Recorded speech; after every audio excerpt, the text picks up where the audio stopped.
హనుమాన్ జయంతి అనగానే మనకు గుర్తుకొచ్చేది శోభాయాత్ర.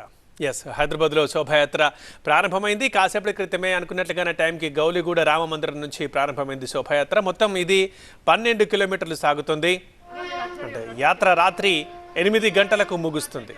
అయితే ఈ శోభాయాత్రకు ముందు బీజేపీ అధ్యక్షులు కిషన్ రెడ్డి కూడా గౌలిగూడ రామ మందిర్ సందర్శించారు. అక్కడ ప్రత్యేక పూజలు చేశారు.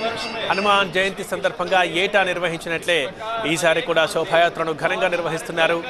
ఈ విజయయాత్రలో ఎలాంటి అవాంఛనీయ ఘటనలు జరగకుండా పూర్తి ప్రశాంతమైన వాతావరణంలో ఇది జరిగేలా హైదరాబాద్ పోలీసులు అన్ని జాగ్రత్తలు తీసుకుంటున్నారు. అలాగే ఆ శోభాయాత్ర రూట్లలో ట్రాఫిక్ ఆంక్షలు విధించారు.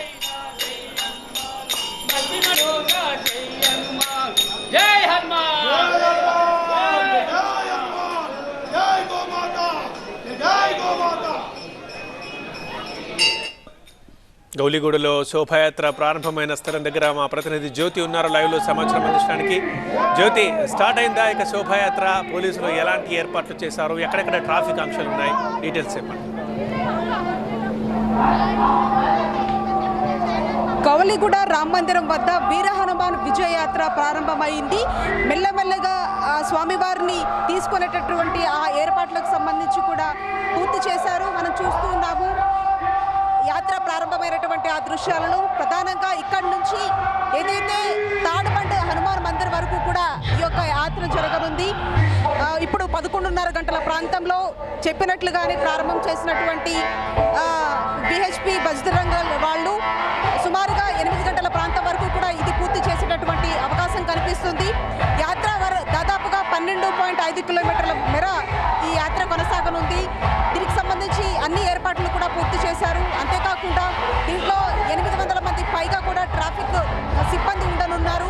మరొక వైపు 5,000 మంది పైగా కూడా లా అండ్ ఆర్డర్తో పాటుగా ఎస్ఓటి షీటింగ్స్ పోలీసులు సైతం కూడా ఉండనున్నారు. మనం చూస్తున్నాము యాత్రకు సంబంధించినటువంటి దృశ్యాలను. రామ భక్తులు, హనుమాన్ భక్తులంతా కూడా ఈ యాత్రలో పాల్గొన్నారు. ఇక్కడికి సుమారుగా 8 ప్రాంతాల నుంచి కూడా ఇక్కడ హనుమాన్ ర్యాలీ తీసుకుంటూ ఇక్కడికి రావడం జరుగుతుంది. ఆ తర్వాత ఇక్కడ నుంచి కర్మాన్ ఘాట్కి సంబంధించినటువంటి హనుమాన్ టెంపుల్ ఉంది కాబట్టి వాళ్ళకి సంబంధించినటువంటి ర్యాలీ కూడా ఇక్కడికి వచ్చి ఇక్కడ నుంచి నేరుగా 12.5 కిలోమీటర్ల మేర కూడా యాత్ర జరుగుతూ ఏదైతే తాడుబండ వరకు కూడా కొనసాగుతుంది. దీనికి సంబంధించి ఒకవైపు ట్రాఫిక్ డైవర్షన్స్ కూడా ఉన్నాయి. 44 పాయింట్స్ను కూడా ఏర్పాటు చేయడం జరిగింది. ట్రాఫిక్ డైవర్షన్కి సంబంధించి అడుగడుగున కూడా సీసీ కెమెరాలు ఏర్పాటు చేయడం జరిగింది. ఈ సీసీ కెమెరాలకు సంబంధించి కమాండ్ అండ్ కంట్రోల్ వద్ద పూర్తి స్థాయిలో కూడా అనుసంధానం చేయడం జరిగింది. అంతేకాకుండా పిక్ పాకెటర్స్ ఎవరైతే ఉన్నారో వాళ్ళ మీద కంప్లీట్గా ఫోకస్ పెట్టారని చెప్పుకోవచ్చు. ఇక్కడ నుంచి ప్రారంభమైనటువంటి యాత్ర దాదాపుగా ఎక్కువసేపు అంటే దాదాపు 12 కిలోమీటర్ల వరకు కూడా ఉంది కాబట్టి రాత్రి సమయం కూడా అయ్యేటటువంటి అవకాశం ఉన్నటువంటి నేపథ్యంలో ఎక్కడికక్కడ కూడా ఎటువంటి అవాంఛనీయ సంఘటనలు జరగకుండా ఉండేది కూడా పూర్తి స్థాయిలో ఒకవైపు పోలీసులు మాత్రం బందోబస్తును ఏర్పాటు చేశారు. సీసీ కెమెరాలు కావచ్చు, లేదంటే ఇందులో మహిళలు కూడా పాల్గొనేటటువంటి అవకాశం ఉంటుంది కాబట్టి షీటింగ్స్ కావచ్చు, ప్రతి ఒక్కరు కూడా నిఘా నీడలో ఈ యొక్క యాత్ర జరుగుతుందని చెప్పుకోవచ్చు. ఇప్పటికే గౌలిగూడ రామ మందిర్ వద్ద ప్రారంభమైనటువంటి ఈ వీర హనుమాన్ విజయ యాత్ర నేరుగా కొనసాగుతూ అటువైపు ఆర్టీసీ క్రాస్ రోడ్ కావచ్చు, ఇక్కడ ఉన్నటువంటి ఏదైతే ఉమెన్స్ కాలేజ్, ఆంధ్ర బ్యాంకు మీదుగా తాడబండ్ హనుమాన్ మందిర్ వరకు కూడా చేరుకునేటటువంటి అవకాశం ఉంటుంది.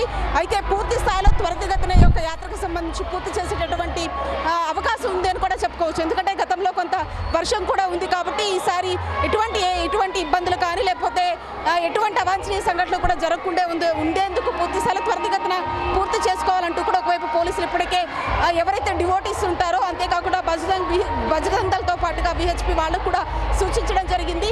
గౌలిగూడ రామ మందిర్ వద్ద నుంచి మాత్రం ప్రస్తుతం ఈ యొక్క వీర హనుమాన్ విజయయాత్ర మాత్రం ప్రారంభమైంది. రైట్ జ్యోతి.